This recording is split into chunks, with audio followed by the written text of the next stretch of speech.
of us are letting these things behind. That if you knew the worth, if you knew the bounty that would be given to you, if you pray these prayers in congregation, you would crawl to the masjid if you had to. That a blind man comes to the Prophet ﷺ and says that, Ya Rasulullah, will you relieve me of my obligation to pray in congregation in the masjid? And the Prophet ﷺ says that, can you hear the call to prayer? And because he could hear the call to prayer, he still had to go and do it in the masjid. But we're not even at a point where we can entertain those ideas. We can't even say, okay, from tomorrow, I will go and pray every salah in the masjid. That from tomorrow, I will be the one who will stand in the first saf and make the call to prayer, to call the adhan, a reward that is given even greater capacity than the one who is leading the prayer. So how are we going to be able to start understanding the verses that profess belief through our commitment to these actions when we're not even undertaking them from a purely external manifestation? الَّذِينَ هُمْ فِي صَلَاتِهِمْ خَاشِعُونَ. That those who in their prayer have khushu'. Imam Ghazali, Imam Qurtubi, rahimahullah, they were of the opinion that your prayer is not even accepted if it is devoid of khushu'. And other scholars would say that no, it is not an integral part, it is not a part that assesses the validity of your prayer, but it's something that has to deal with the acceptance of it. That you fulfill the mere obligation if you go through the means and modes of the mechanics of it, but the concentration gives you a different blessing and it affects the acceptance of it. How many of our prayers have we left behind? How many of them, when we go and stand in front of Allah Azza wa Jal, when He says, but 5 mere moments of the day, I ask you to remember me, that to leave at the door behind all of your anxieties, all of your pursuits of the world, and we won't be able to respond in accord. It's just 5 times a day.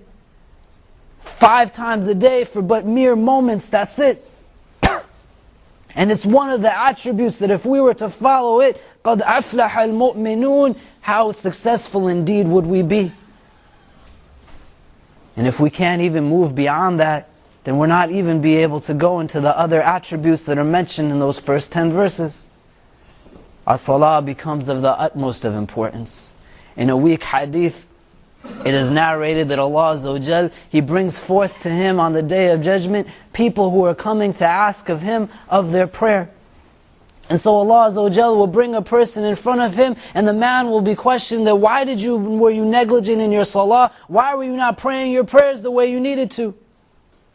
And he'll say that, Ya Rabbi, I had many responsibilities. I was responsible for many things. I could not shirk my responsibilities and leave them behind. And because of this, I was negligent in my prayer.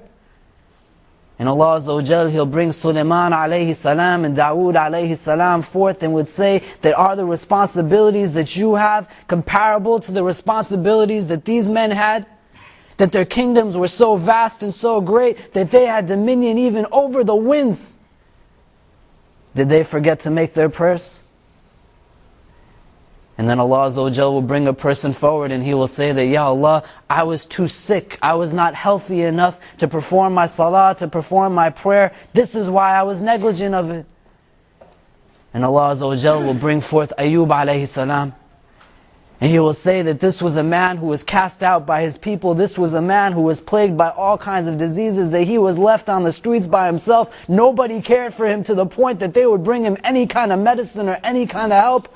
Did he leave behind his prayers? And then He'll bring forth a person who will come to him that will say that I was responsible for my family. I was responsible for my children. I could not leave them behind. I had to meet their needs. And Allah Azza wa Jal in response will bring forth Yaqub alayhi salam and will say that, Yaqub, how many children did you have? How many kids did you have? And he'll say that I had 12. And he'll say, do you know the way that we tested Yaqub in the form of his children? And did he leave behind his prayer? Did he forget Allah Azza wa Jal? And then lastly, groups of people will come forth and they'll say that, Ya Rabbi, we were oppressed, we were held down, we were tested in so many different ways. We could not find time to do these kind of things. This is something that we were misfortunate of. This is our excuse. And Allah Azza wa Jal, He will bring forth Asiyah, the wife of Fir'aun. And he'll say that Asiya was the wife of the man who was the most tyrannical person ever in this history. That he would claim that, say, I am your Lord, and if you do not, he would take your life without any hesitation, without any kind of trifling. And to her last breath, she worshipped Allah Azza wa Jal. The dire straits that we claim to be in that cause us to be negligent of this attribute that is an attribute of those who are the believers that will be guaranteed success in this world, inshallah, and in the next, is something that we have to become mindful of. بين المرء والكفر ترك الصلاة. That between Islam and kufr is the abandonment of your prayer.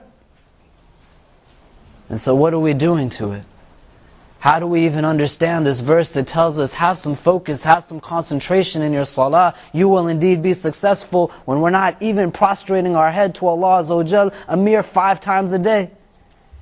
That it is the closest position that a believer can be to Allah subhanahu wa ta'ala, and if we begin to think about it, what kind of treachery is shaitan, that when he is commanded to prostrate, he says no. And now he's gotten us to a point that we won't even prostrate as well. And so what is our understanding of it? And inshallah ta'ala, there are 6 other attributes that go along with this verse, but in the interest of time we can't go into them. Perhaps in the weeks coming forth it is something that we can discuss. May Allah subhanahu wa ta'ala guide us and protect us. May He bless us with knowledge that benefits us. May He bless us with the tawfiq to understand and implement that knowledge into our daily lives. And may He guide and bless us all. Wallahu ta'ala alam wa billahi tawfiq. Wassalamu alaikum wa rahmatullahi ta'ala wa barakatuhu. Thank you for listening. We hope you enjoy the program. The Islamic Center at New York University seeks to serve as a resource for all people. Free programs such as this one are made possible through the generous donations of listeners like you. We need your prayers and financial support as we aspire to establish the next generation of Islam in America. Please visit us online at ICNYU.org to learn more. ربي جل الله ما في بقلبي غير الله على الهادي